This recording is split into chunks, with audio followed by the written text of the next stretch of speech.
Hi, I'm Margaret Reed Roberts and I'm here to talk about loss through late diagnosis of ADHD. Welcome to the Silent Why podcast. If you're new here, an especially big welcome. If you've been with us from the start, a huge thank you. And if you dip in and out, welcome back. I'm Claire Sands. And I'm Chris Sands, and we're a husband and a wife on a podcasting mission. A mission to explore 101 different types of loss, to hear from those who've experienced them and to understand what part hope has played in their story. In this episode, we're chatting with Margaret Reed Roberts, who lives with her family in Cambridge in the UK and has a background in social work. Margaret has ADHD, which is a neuro-developmental condition and stands for Attention Deficit Hyperactivity Disorder. I've lived my life feeling like my brain's constantly exploding and feeling like there's something wrong with me. I am not right. Margaret says she spent years wondering what was wrong with her, why ordinary tasks seemed so much harder, and why parenting, running a home and holding down a career would often overwhelm her mentally. And then at the age of 48, she received a diagnosis of ADHD. Although this finally provided an answer to a lot of what Margaret had been struggling with, she describes it as relief and grief. The relief of finally knowing why she felt so different, but also the realisation of a lot of loss. I no longer recognised myself, really. I'd lost that time. I knew that I'd never really felt that I'd lived up to my potential. You know, things that I'd never followed through on, or opportunities, perhaps. You know, even though I really wanted to, I knew that I just probably couldn't manage all of that. So those were some key losses that initially really hit me. Since then, she's learned to recognise the strengths and abilities that ADHD offers and the importance of not seeing different in a negative way. And there's a good lesson in here for all of us about finding and allowing ourselves the right environment to live in order to thrive. So plants and animals need the right environment to flourish, don't they? Each plant needs a particular type of soil, weather, climate, feed. It's the same with humans. And the more we speak our stories, the more truth and light comes into those things. Like, it gives other people hope. Hopefully it's contagious. Before we crack on, just a heads up that you can learn about ADHD from a medical viewpoint in the last episode, as Claire spoke to Dr. Ned Hallowell, a psychiatrist who's an expert in the field. Now back to Margaret, and we begin this conversation with her telling us a bit about herself. Hi, I'm Margaret Reed Roberts. I live in Cambridgeshire. I'm 50 years old. And I have a background in social work. I have been recently enjoying exploring my grief through gardening. Oh gosh, you got me. I started thinking about so many questions about gardening now. But the main reason you're here today is to chat through something called ADHD. So why don't you just explain a bit about what that is? ADHD, those letters stand for Attention Deficit Hyperactivity Disorder. It's loaded, just those words, that terminology we use. It is a neuro-developmental condition, so it's actually how your brain developed. It's not a mental health condition. It's not a behavioural condition. It is just a brain wiring and structuring difference. And what are the sort of average things that would affect? It's a combination of things for me. It's diagnosed, you have to answer a lot of questions, and they look at either, are you on the hyperactive side of things or the inattentive side of things, or you can be a combination. So for me, I have a combination. It's changed over time. There's more busy as a young person, as a child, as I think early in my 20s. But now, I mean, it's predominantly inattentive, but it's not actually those words. It's about the regulation of many things, of many executive functions, they're called, of the brain. So that could be organising, planning ahead, making decisions, the prioritising of what you do with your day, sticking to routines. Routine doesn't appeal to us. We just don't think like that. We have a sort of very curvilinear way of thinking and doing things. And then it can be that emotions are felt really strongly. we have a very busy brain, so we will have many, many thoughts all at once. And then how do you prioritize or screen out some of those to work out what you're meant to be focusing on? Another big thing is motivation, and that is quite hard. And motivation is not about what is the priority, what is the urgent need. Our brain just does some things quite differently, and it's about what we're interested in, what motivates us, which is linked to how our brain produces dopamine. So we have a lack of the neurotransmitter called dopamine, and there are a number of other sort of neurotransmitters that impact how we function. You must have had to find ways to deal with a whole number of different responses from friends, family, strangers when you meet them and when you talk about it. I'll probably come from one particular common approach, which is I thought it was mainly something that, is diagnosed within children. So it's quite new for me to hear about it being an adult thing. But in your experience, clearly, it was a diagnosis that came later in life. So what was your knowledge of it before your own diagnosis or your awareness of it? Yeah, not a great deal, in any detail. I think our eldest son is autistic, and he was diagnosed when he was about 9 or 10. So I had, over a number of years, begun to understand more about neurodivergent brains. So brains that might be, slightly different in the way they see things and experience the world. So I'd begun to understand a lot more and delve into that. And as a social worker, that really interests me. It's all about people, all about how we interact with each other. But I think I wasn't really aware of any friends or specific people apart from one who had children who were ADHD, and she herself thought she was. So I didn't have that much knowledge in reality. I wondered about my younger son.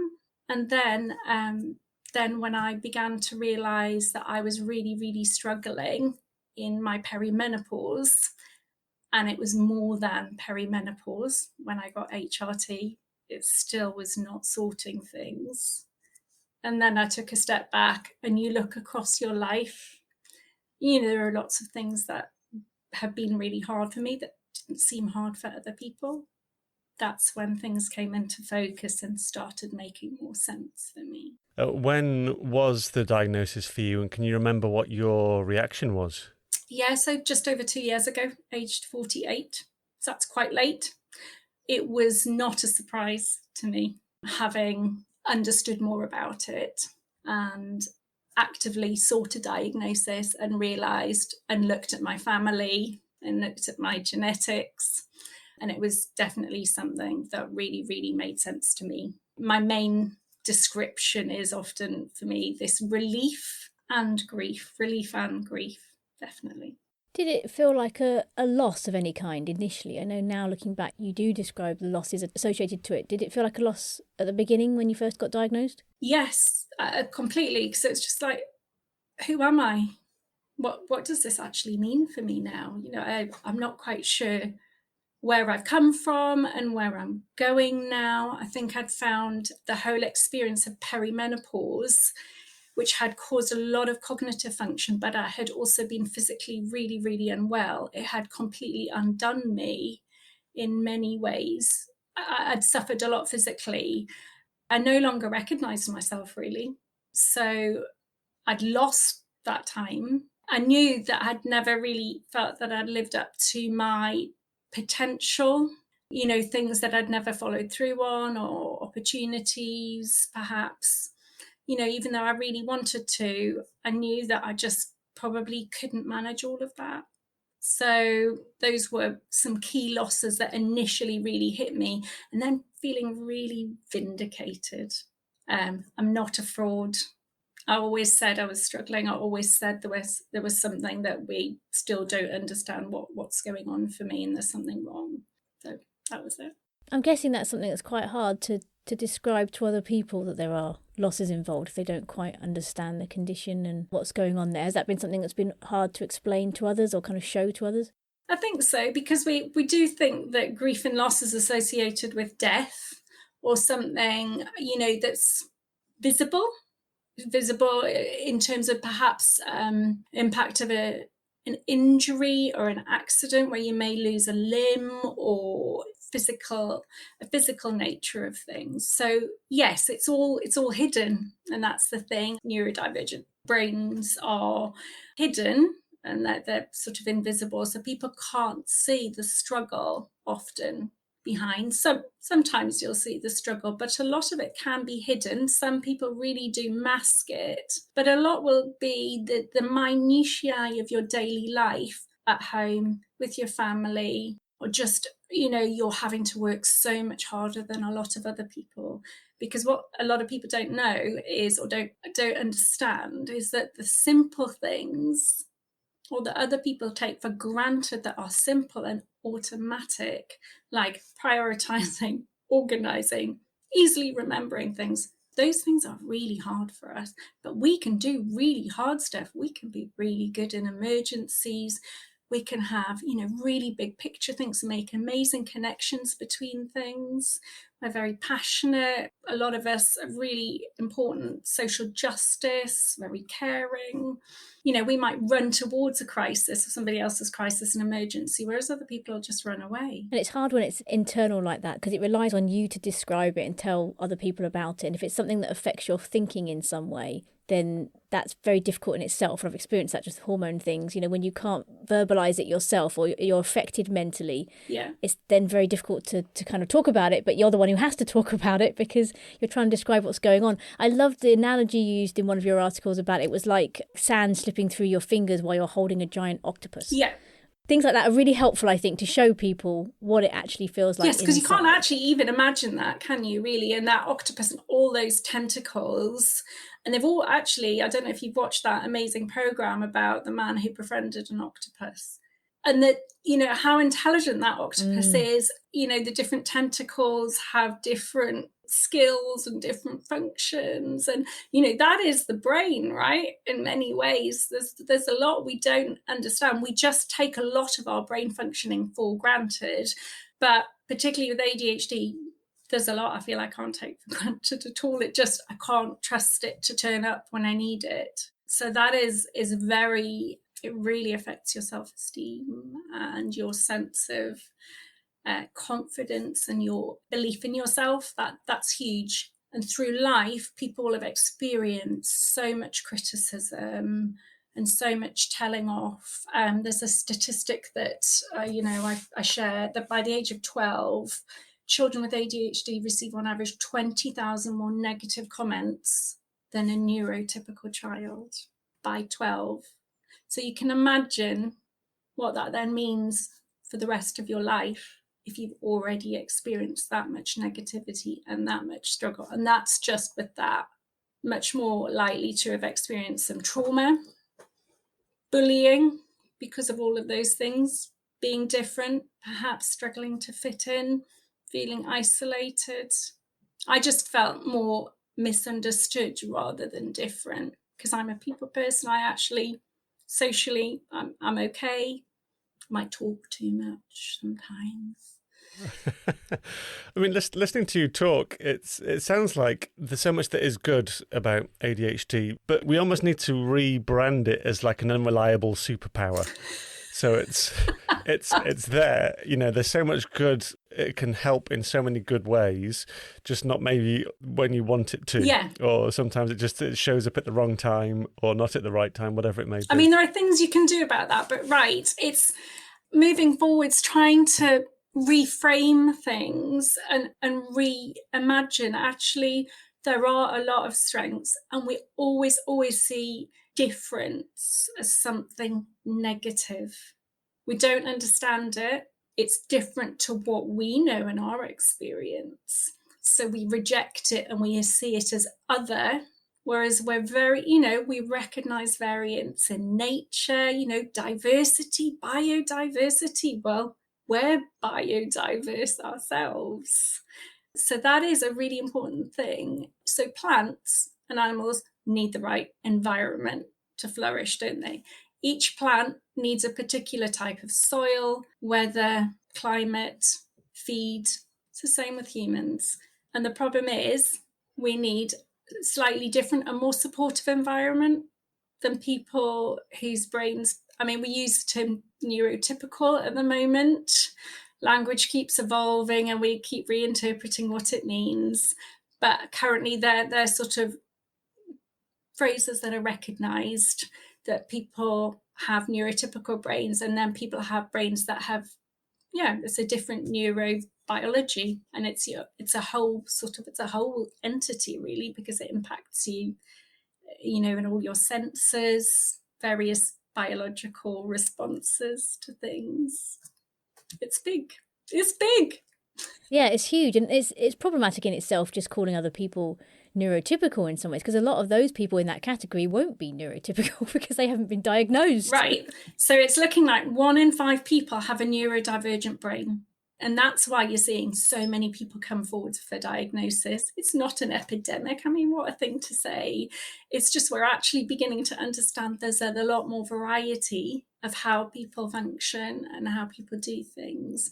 But autistic, ADHD brains, they are really different. If you look at scans, ADHD brains have 7 areas of structural difference in the brain, as well as how neurotransmitters work, which is different to people who don't have an ADHD brain. There's so many questions I could ask you about the wider topic, but we want to talk about you personally.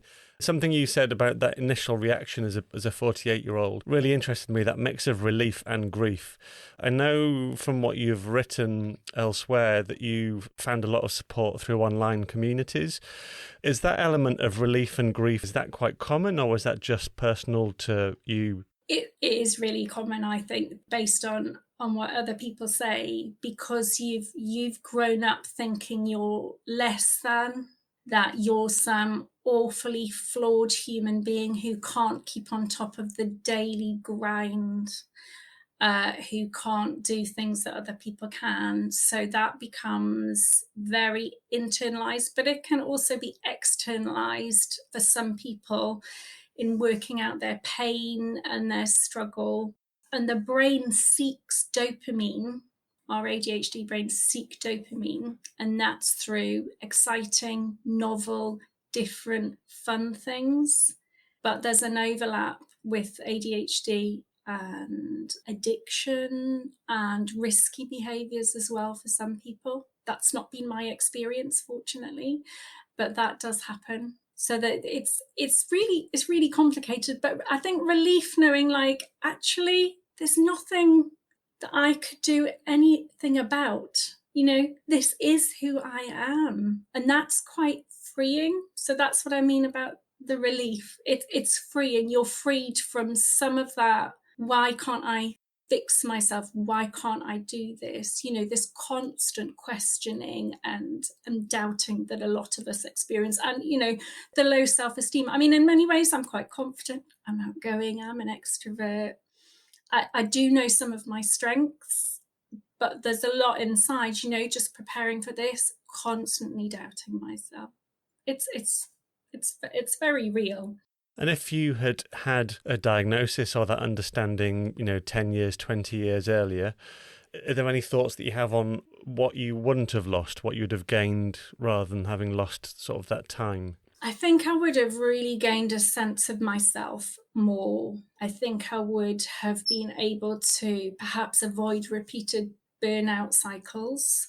I think I would have had, a greater sense of myself, though I've always been a person who's swum against the tide in a way and I've always fought to be myself.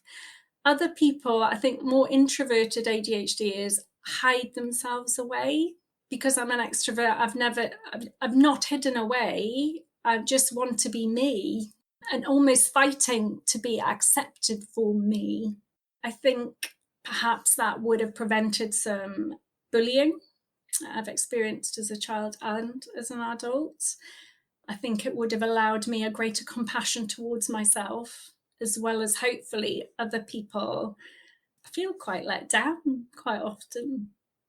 People didn't have, times have changed, right? 70s, 80s, how we understand children and their struggles, but having that compassionate curiosity, what's behind, what is going on for this person, child, young person, adult, what's going on?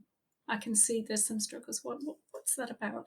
So that would have been transformative. And then things, I would have understood more. And I think perhaps I would have learnt other ways of adapting. Overall, I've probably done pretty well.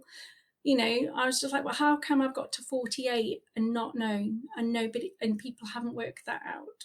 And I have experienced anxiety, I have experienced depression, and a lot of people will have been misdiagnosed or ended up experiencing anxiety and depression because of their brain and not having the right support or access to medication that can help. So all those things, I just would have had more support, I think, and maybe found the right environment to flourish even more. Obviously, you've been through different types of grief in your life. How has it affected how you've processed and understood that? And did it change after the diagnosis in any way? Did you understand it in a different way? So I've lived my life feeling like my brain's constantly exploding and feeling like there's something wrong with me. I am not right. Actually, I am who I was meant to be after all. My brain's developed like this. This is part of who I am. And that is sort of a process of radical acceptance, isn't it? To work towards accepting ourselves as who we're made, how we are. This is me.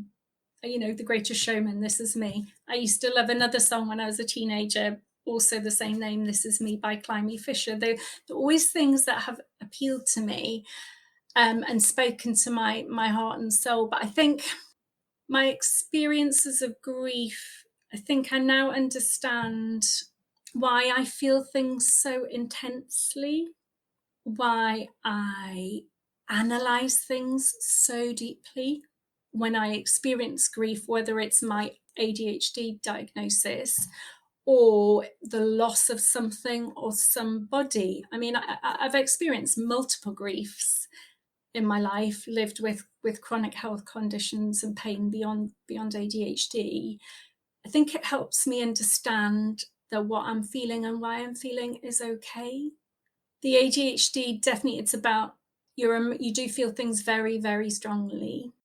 And it's just, I think that accepting that of yourself, being understanding, and then being able to find words for that, to explain that to other people, to help them perhaps understand where you're coming from. Does it affect the length of time that you would grieve for? Does that make it any shorter or longer because of the feeling it that intensely? I think that's, a lot more. We need to understand a lot more about how living with these brains of ours, particularly ADHD, being autistic, other things, there's big overlaps, dyspraxia, dyslexia, being a Tourette, all those things.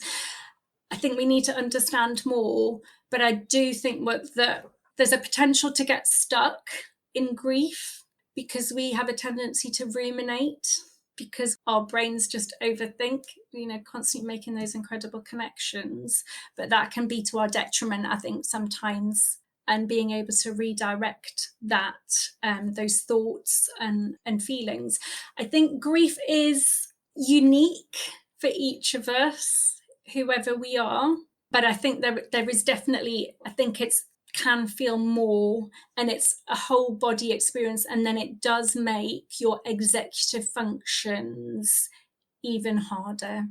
Does that make sense? Yeah, because when you think of the effect it has on a neurotypical brain anyway, people talk about it, it's stopping them eating, they can't think straight, they can't process, they can't make simple decisions. When you think of the effect on the brain anyway, it would be a fascinating thing to be seen in more depth, to see what the impact is on brains that aren't neurotypical and how they respond. Because I guess there'll be some traits that mean they deal with it better in some way, and then there'll be some traits that it will be a lot worse because of that. Yeah, like you said, we're probably not there yet with the science, but it would be really interesting. There's a lot that we're so behind on, with understanding the impact, but it does really make it it's so layered and complicated because of the executive functions, I think, being even more impacted. So taking more time. And I think the risk of real burnout and depression, I think people probably need to be monitored more if they're neurodivergent, because we have a much higher incidence of depression.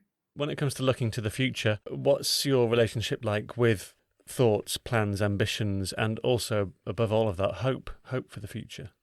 I think I'm finding my way. I mean, when I finally found my niche, so I didn't perform particularly well at school.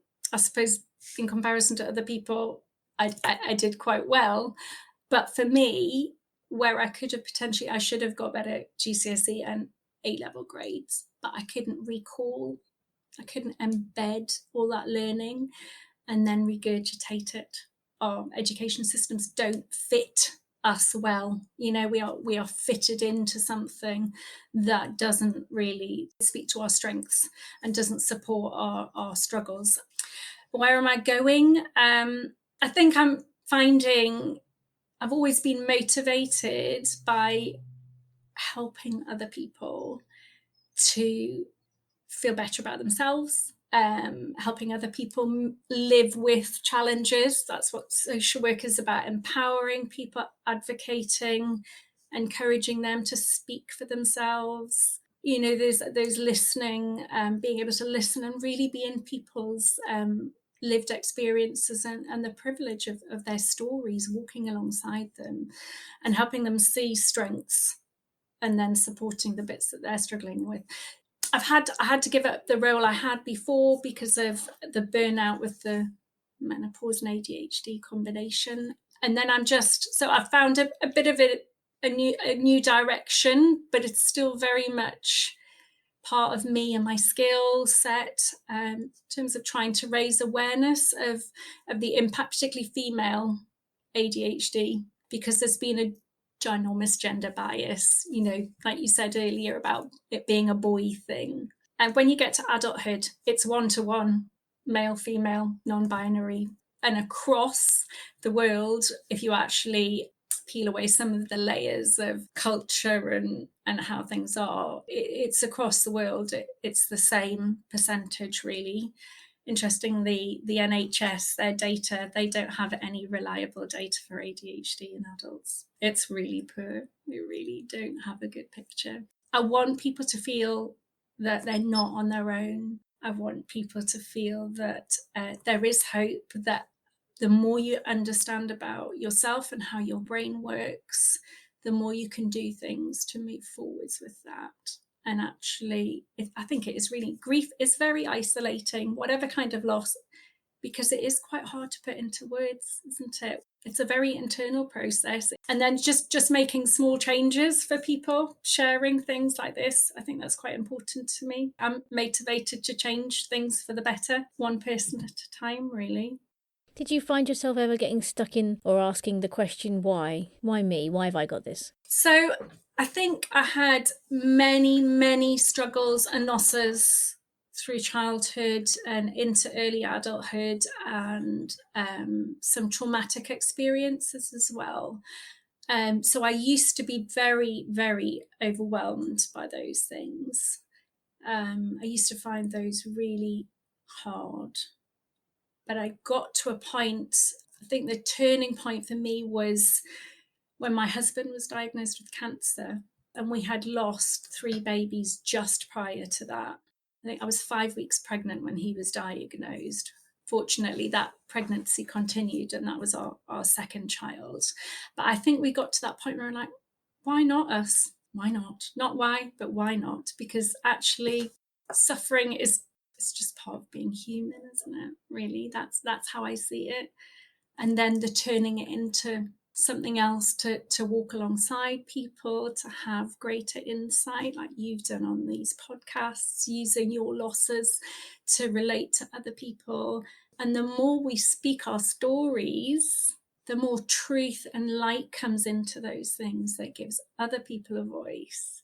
It gives other people hope. Hopefully it's contagious. And it educates, doesn't it? Which I think is so important on subjects like this. It really gives people an education of what is this, because we only hear news headlines on sometimes on some of these conditions, and they're not helpful ones. So it's helpful to hear a first-hand experience, especially of late diagnosis as well, because we do hear a lot about children more so. Have you found that other people have reacted generally in favourable ways or not so favourable when you've told them that you've had this diagnosis? So I think it's been mixed. But I think most people, friends who've known me for a long time, I mean, some people may have been surprised or just like, well, you're just you, which is actually that's quite good to hear, isn't it? I think. So I keep in touch with people. So I have friends from a long time ago. So it has been useful to kind of hear what they think. And then more recently, people have seen, but I think it's people who don't know you very well, or complete strangers, where you're having to explain that you're ADHD and you need a reasonable adjustment, or this is hard for you, or this is why this has happened. It's not an excuse. I mean, it's just a fact. You know, I don't make too many excuses for myself, but sometimes people think, oh, that's just an excuse for being lazy. And of course, those are messages we've heard for our whole lives. You're too lazy, or you can't be bothered, or, you know, you're not capable of that, or, you know, I've had awful things said to me over the years. I think we need to move forwards and see things differently and challenge those stereotypes that people trot out. And I do, and as a social worker, my values are that I have to challenge stereotype, oppression, stigma, discriminatory attitudes. And I've always stood up for myself, and just as well, really.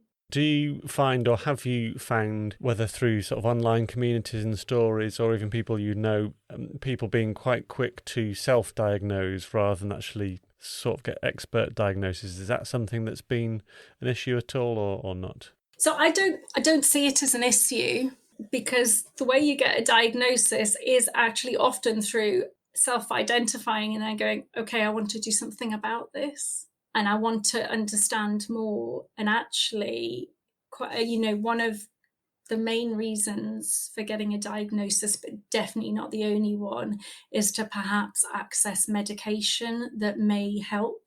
So that mostly tries to increase your dopamine levels for a few hours a day. For me, I'd still say it doesn't even bring me up to the level playing field to which most people are probably functioning at.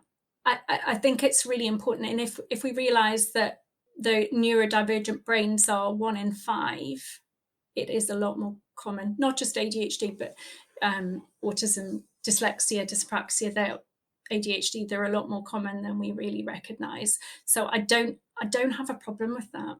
I think the more people know and understand about themselves, the better that is for all of us.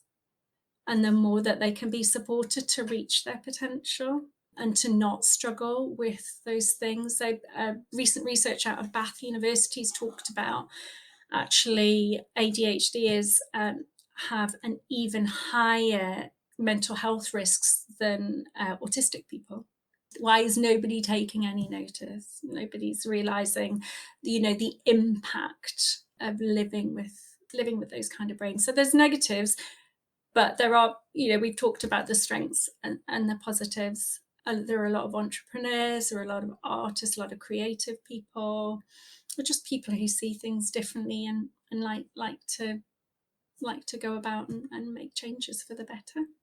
And I think often it's not recognised by professionals, whether it's social care or medical professionals. So that's why people do self-diagnose. And the waiting lists are now really, really, now that we're slightly shedding some of the stigma and shame, because we are talking about it more. So more people are able to say, okay, that might be me. And it's about 76% inheritable. So if you look at yourself and your parents or your grandparents or your siblings, you are likely to see it. And likewise, so my younger son is ADHD. And then I have a parent who is undiagnosed. If you're talking to somebody who's just got a late diagnosis in life, is there something that you would want to tell them that you wished you'd known a bit earlier on? Well, the thing I'd want to say is welcome. Congratulations. You are you, and you are not alone. And I think those things are really important. You know, welcome to we use the phrase tribe now quite a lot, don't we? But welcome to your tribe. There's plenty of us around. So it's about how we help each other in those hard journeys, isn't it?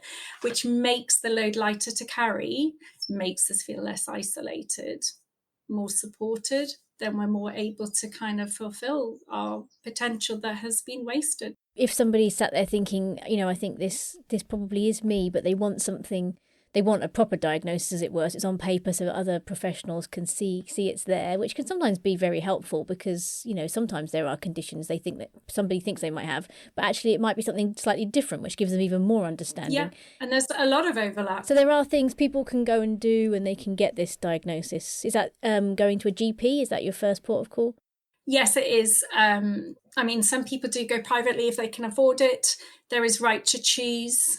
There are screening tools that you can do to help you understand more about what ADHD is and isn't. And that's quite helpful. And then you would go to your GP. Unfortunately, there are very long waiting lists because services have been behind the curve with ADHD for a very long time, both in children's services and adults. And as we know, all public sector, their backs are against the wall at the moment. So it is awful, really, because people are really struggling, suffering, losing employment, out of education, totally underperforming because of the lack of understanding, reasonable adjustments, access to medication. It's very hard to get any support beyond medication. There's very little. So you're like jumping off a cliff edge once you get the diagnosis, really, because you can often wait a long time to get the medication. And then really there's nothing, even though we've got to learn, we need to find out about new strategies, but taking on new information can actually be really overwhelming. And it needs to be ADHD specific rather than, have you tried a notebook? Have you tried a calendar? Well, I forget to look at the calendar, or I look at it and I don't even see what's written on there. And then I'll forget again. It's all those things that so people don't understand. So you need people who do really, really understand, and who actually, it's great if another ADHDer who has those skills can support somebody else to help them. But one size never fits all, because we are wonderfully unique, aren't we? And it's such an easy thing to comment on. It's like the lady we had on who had dementia.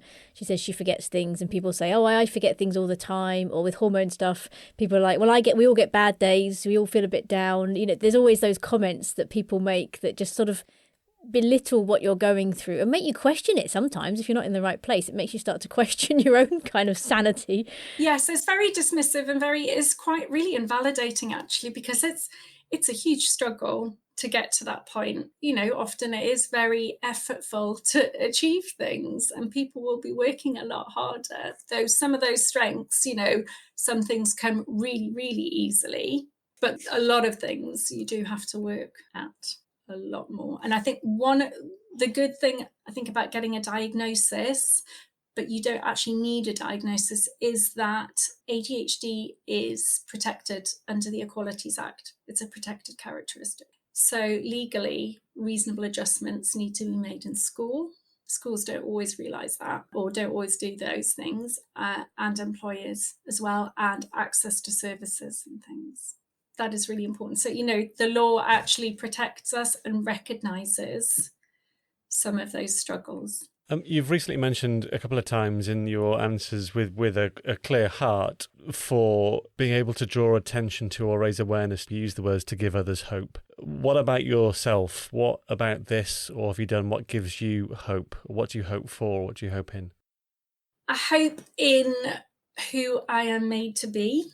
That's a constant process to accept yourself. I think when the struggles are hidden, and they're quite hard to express, and you have had quite a lot of, self-esteem struggles and finding those things very hard. But this process of constantly being reminded of, it's okay, you're not failing. You're not a failing human being at all. You are who you are, and making a difference to other people's lives. really motivates me. So I have hope in my community of people that I, share experiences with. I've set up a group because I bring my faith into this as well. There's an article that people will be able to read, and I set up a small group for us to explore faith and the intersection between that and those differences that people might experience, and how we relate. Perhaps it's really hard to find time to pray every day or to read your Bible every day in a set standard routine way. So just being with other people, I think, gives me hope, and building communities that make a difference. Which leads us on to the question, for you personally, to pass on something to somebody else, what's your Herman? My Herman is that we were created to be unique. We are each an unfinished masterpiece, but a masterpiece nonetheless. We can all hang in the great art gallery of the world alongside each other.